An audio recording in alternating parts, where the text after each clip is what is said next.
proposing $70,000 for that. There's also another item here, which is interest income. We increased that. We're going to move some dollars to Tex Pool. The council authorized for us to invest in Tex Pool, which has a higher interest rate, so we anticipate more income on interest income from that. So we increased that by $70,000, and so it was at 50. We moved it up to $120,000, and then trying to think what else we see something else. We are counting the police grant. The cops grant is $65,000 is the contribution for this year, and that's the hiring of 2 officers. So, and then that's the extent of what I have on the revenue side. But again, this is just a preliminary revenue budget. We are going to keep working on that to make sure that we give you a better projection of revenues, and we're still working on that. On the wastewater, on the water side, she put water on there. Actually, there needs to be some corrections on this. We're anticipating it's actually about $5.6 million for, give or take, about $5.6 million for revenue on the utilities, and that includes $2.2 million for water sales, $800 for sewer sales, natural gas about $750,000. Garbage sales is $1.7 million, and then what lowered that number is where the correction I need to have it make is the use of fund balance you put in there is $1.2 million. That basically reduced our revenue, and we should have taken that out of the budget. So all in all, it's about, give or take, about $5.6 million that we're looking at for utilities. So again, we're still working on this, but if there's any questions from the council about our revenues, we'll be in discussion. We start our budget hearings, and I'll go over that in a minute. We start those not this week. You have a whole week off, and then the week after there's budget hearings for a good part of that week, which is the 22nd through the 26th, and it is on the budget calendar. Fred, is that during the day or is that in the evening? It'll be in the evening. And so whatever time that you guys want to meet, we'll be more than happy to schedule these times. And council is welcome. Oh yeah, they're required to. Okay. Yes. Yeah. So you're not required to welcome, attend, but but required. yeah. It's probably in your interest to come to the meetings. Okay. Okay. What else? Council, do you have any questions for the city manager? Council, questions for the city manager? Yeah. Hearing none? Okay. All right. Okay, that's all of our presentations. Moving on, all the items in item 9 are action items. Don't need a motion in a second. Approval or disapproval. Item 9A, discuss and consider authorizing city staff, mayor, and/or city council members to provide a presentation and entertain discussion with other government entities and businesses regarding the Victor Trevino Sports Complex master plan and other related items. Fred's got something for us on this. I'll need a motion in a second. Motion. Motion by Councilman Torino, second by Councilwoman Hernandez. City manager. Councilmember Torino brought up a pretty good point some time back. It was a few weeks back. He mentioned we were supposed to have gone to talk to the school district about the complex and the plan, the master plan. And so one of the questions he asked was, do we have the authorization from council to be doing that, which is a good point. So in saying that, what we're asking for tonight is just that him and Ms. Miranda and I, he's been involved probably more than most as far as the sports complex and kind of what we have, and what was up there. I think it's behind that is what we're going to go with to talk to these entities about. One of them is the school district, if the council allows, and anybody's willing. If anybody's willing to help with the presentations, I'm not going to say it's exclusively for Councilmember Trevino or anybody else for that matter. If anybody's willing to give the presentations and help out, we'd be more than happy to include whoever's willing to have these discussions if we get approval by the city council. So this authorizes us to consult with our school districts and others. I think part of the message, Mayor, and this is what I'm going to make sure it's clear with the council, is we're talking to other entities to include the school district, but also businesses. We have not solicited, to my knowledge, any significant amount of money from any businesses for anything other than, you know, our events and some of our functions, but I don't think we've ever solicited funding. I'm gonna ask the city attorney to help guide us through some of that if we are making or having solicitations where we're starting to look if we have to work on any partnerships with any businesses. Yeah, why don't we name it HB? Yeah, so I mean, that's something that I think from that end, we would have to talk to the HEBs, and just kind of show them the plan initially, or whoever it may be, and then see what type of partnership there are, if any. But I'm getting on that end. I think it's a good idea to discuss that, and want to make sure the council's on board first. And do you want to add anything, council member? Or No, this item, I just brought it up, as a kind of like making sure that we are all on the same page, that we're all included in it, and that as we go out into making these presentations to the school district, to whomever it may be, the HEBs, whoever, that we're all, included and we're on the same page and giving permission to whoever wishes to join to make these presentations, not just, we're speaking on behalf of the whole city, the entire city, and not just a particular person. So that's a whole. All right, we've got a motion and a second. Is there any other questions? It would be nice yes, to let us know when Councilwoman. y'all are gonna do that, and if we could help in any way. Yep. Because we haven't gotten any messages, Hmm? so if y'all let us know so we can be on board, it would be nice. Well, we've had the town hall meetings, several town hall meetings that y'all were aware of, that came up at the Civic Center when it came on that, so it's just a matter of, I mean, I'm sure it's been posted all over social media on it, but I'll be more than glad to, to keep y'all informed, and I think the next one's coming up, it's gonna be the school board. I think this, Councilmember Ganda, former Councilmember Ganda, I'm sorry, spoke to me at the July 4th event. He said, I think we're on the council, if all goes well, we'll be on the agenda for the school district in the meeting in July. I didn't ask him the date, but I'm assuming it's sometime after today. Councilwoman Garza? No, I'm just wondering, have y'all met with anybody? I mean, No, as far as like actually met with, we've had our public meetings and town halls, yeah, but as far as actually meeting with, we went and we solicited, information from the school kids. So we went to the schools, we've been to, I think we've had at least 4 or 5 public meetings. And they've all, the council's been, hey, well, I'll the have. school one, I had no idea about that I one. didn't Nobody either. told me anything about the school. Like I said, I've been to some of the town hall meetings with Mr. Trevino, but, or Councilman Trevino, but I didn't know anything about the school. But the school board was put together here at the council, because Talamantes is the one that initiated Right. it, so. That's part of those discussions have been in the meetings. Again, I won't get into, I can go back and look at video if I need to, but I can say that, as best we can, we try to notify folks, and a lot of times we try to be considerate to understand that the people are working. I would venture to say that during the times we go, school hours, most folks are working, maybe not all, and some people, they wanna take time.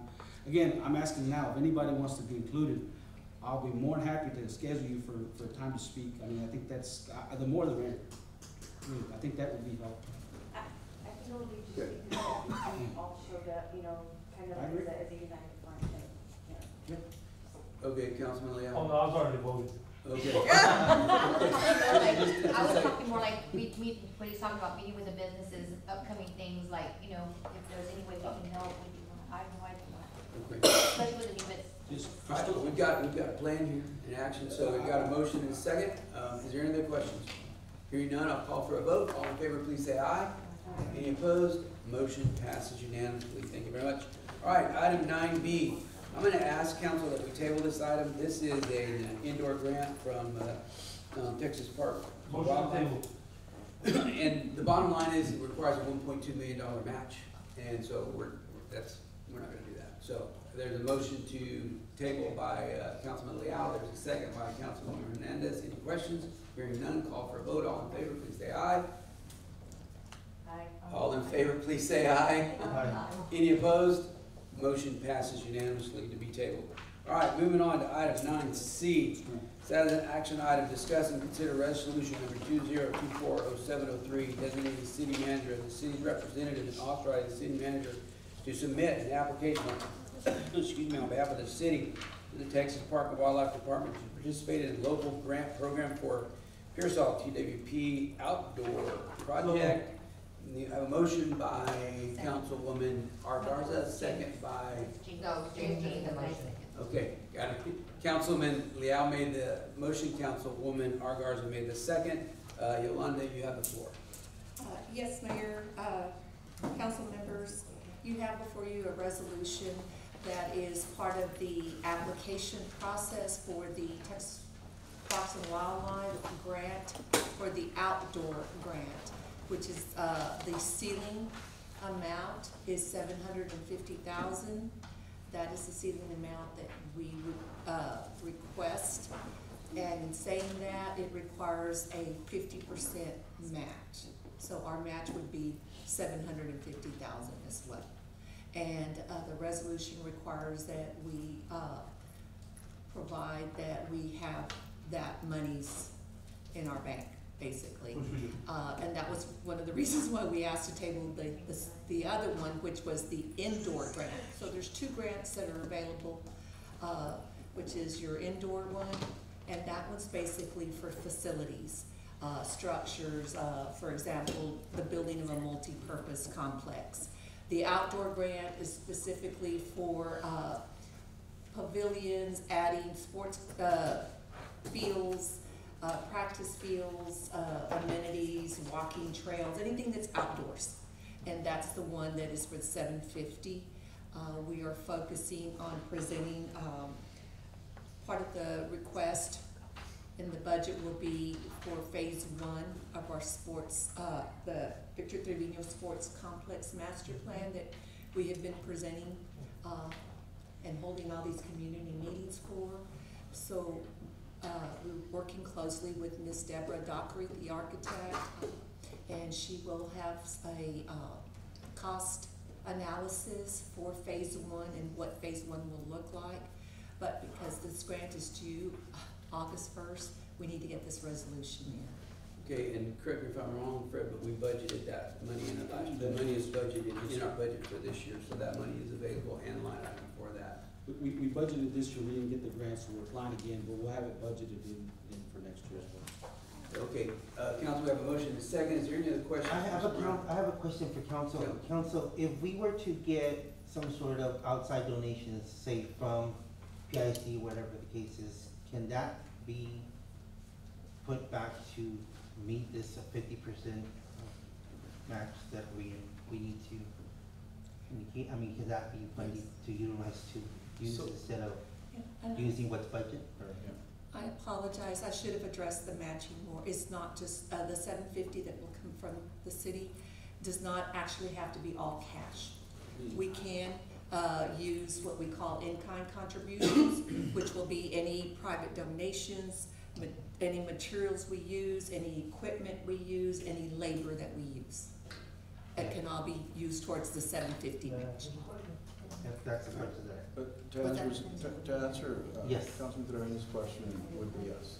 So, because we're focusing this on the phase 1, which is gonna be the extra fields and the concession stand. And we're looking at, initially, the first, grant that was submitted, last year was focused more on, improvements to the existing, fields and to the concession stand. Our recommendation and Ms. Dockery's recommendation is that we focus, in order to make a bigger impact in our grant application, that we focus on doing, additional fields, things that are gonna show an impact and not just using the money to go and improve what we currently have. So we want to add amenities, extend the walking trail, add benches along the way, add more fields, the parking lot. So, basically, we'll score higher, and we have visited with, Mr. Ernie Gonzalez with EMC to make sure that under that scoring criteria that we have to meet, that we hit every single one of those points, because those points count to how high we can score. So we'll be working closely with him on making sure we put in that application everything that we want to get points for. Okay, council, any other questions? Hearing none, call for a vote. All in favor, please say aye. Aye. Any opposed? Motion passes unanimously. Yes. All right, Council, these items D, items E, and item F, all right, council, these are the items that I was talking about specifically. They're kind of rubber stamp items, so going by item 9D, discuss and consider act on the final plat for the Lindsay Lane retail development. This is the Patels out there across from HEB. Parcel of land is Pablo P. Survey, abstract number 531, such and such as indicated. This is the final approval of the plat. It was approved by our engineers, Fred, on 6/3/24. It's completed and confirms. So I'm gonna ask for a motion in a second. Motion by Councilwoman A. Garza, second by Councilman James Leal. Is there any questions regarding that? Hearing none, I'll call for a vote. All in favor, please say aye. Any opposed? Motion passes unanimously. Going on to 9E, discuss and consider an act on preliminary replat for Ruben, Gabriel, and Alyssa Monique Gonzalez at 320 Cypress, establishing a .39 replat of lot 7, 8, and 9, block 102, located in the city of Pearsall. This was replatted on March of 24. It's approved. It meets your approval, Ms. Moran. Is that correct? Preliminary plat. The preliminary plat. Yes, Yes, it does. planning Okay. and zoning is recommending, Okay. approval. So with that, I'm gonna call for a motion. Motion. Motion by Councilman James Leal, second by Councilwoman Brenda Trevino. Any questions? Hearing none, I'll call for a vote. All in favor? Aye. Any opposed? Hearing none, motion passes unanimously. Item 9F, discuss and consider an act on a land use variance special condition permit for Carlos and Lorana Caron to allow the variance of a minimum side setback requirement for the extension of addition to their existing home. This is what we talked about, had the public hearing earlier. It's in your manual. It's asking, instead of a 15-foot to a 14-foot. This has also been approved. It conforms. Yes, council members, the planning and zoning met July 1st. The recommendation is that you allow and grant the variance with any special conditions that you set, and it's for a 4-foot variance. Okay, so with that, I'm gonna ask for a motion. Motion. Second, motion by Councilwoman Sonia Hernandez, a second by Councilman James Leal. Is there any questions? Hearing none, call for a vote. All in favor, please say aye. Aye. Any opposed? None. Motion passes unanimously. With that, we're going on to item 9G, discuss and consider an act on adopting resolution number 20240705 for the city of Pearsall, 2320,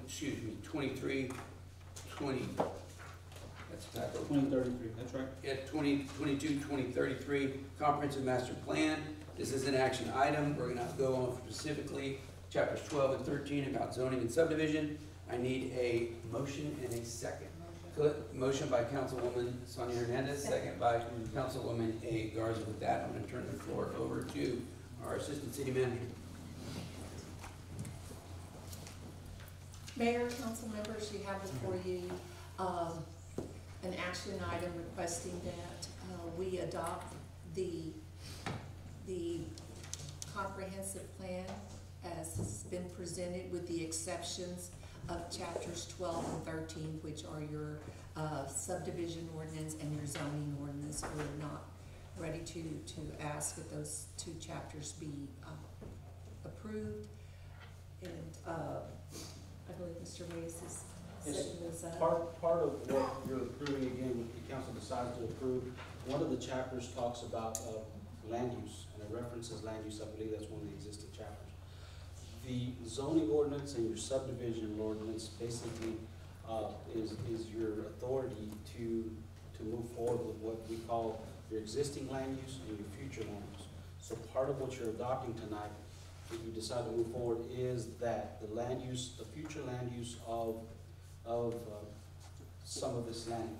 So what you have, and I want to make sure the council's aware of this, because this is going to take us into our revisions to our zoning ordinance. I'll share this. We have struggled some with the zoning ordinance we have, and trying to make sure we get that and be reasonable with what changes we want to make with the community, and make sure that the council understands what we're trying to accomplish.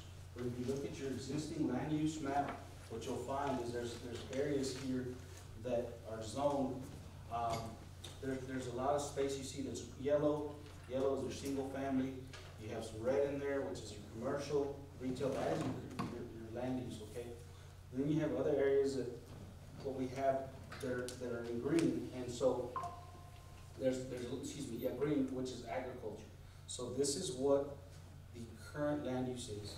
Okay, so I wanna make sure that that's clear. This is what we, and even in your zoning, we have not changed zones. We have not, part of our charter reads that we're supposed to, require the zoning, to give a zoning to some after 6 months that it's annexed. We have not done that for years, okay? I wanna make sure that that's clear.